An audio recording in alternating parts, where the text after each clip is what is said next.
നമ്മുടെ അടുക്കളയിൽ കയ്യെത്തും ദൂരത്തുള്ള ചേരുവകളൊക്കെ ഉപയോഗിച്ചുകൊണ്ട് ഏറ്റവും ഹെൽത്തി ആയിട്ടുള്ള തനിനാടൻ ഒരു പലഹാരം റെഡിയാക്കി എടുത്താലോ നമുക്കിന്ന്.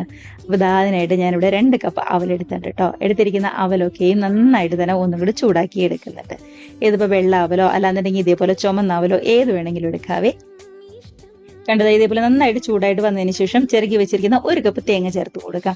2 കപ്പ് അവലെടുക്കുമ്പോൾ അതിന്റെ നേർപകുതിയായിട്ടുള്ള 1 കപ്പ് തേങ്ങയും കൂടി ചേർത്ത് നന്നായിട്ട് തന്നെ ഒന്നും കൂടി ചൂടായി കഴിയുമ്പോൾ ഗ്യാസ് അങ്ങ് ഓഫ് ചെയ്യാവുന്നതേ ഉള്ളൂ.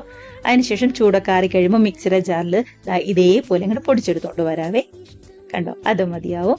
ഇനി വേണ്ടത് ശർക്കരപ്പാനി ഒന്ന് റെഡിയാക്കി എടുക്കലാണ്. അതിനായിട്ട് 1 കപ്പ് ഗ്രേറ്റ് ചെയ്ത ശർക്കരയിലേക്ക് 1/4 കപ്പ് വെള്ളവും കൂടി ചേർത്ത് നന്നായിട്ട് തന്നെ ഒന്നും കൂടി തിളപ്പിച്ചെടുക്കാം.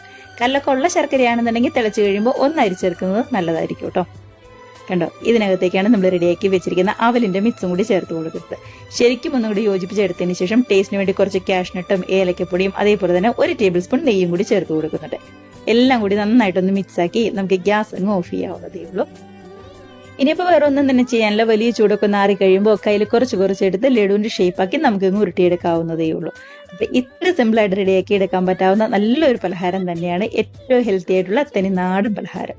അപ്പോൾ വൈകുന്നേരം ചായക്ക് ഇതുപോലെ ലഡു ഒക്കെ കഴിച്ച് എല്ലാവരും നല്ല ഹാപ്പി ആയിട്ട് ഇരിക്കുക. കമന്റ്സ് ഒക്കെ ആണെന്നുണ്ടെങ്കിലും മറക്കാതെ അറിയിക്കണേ.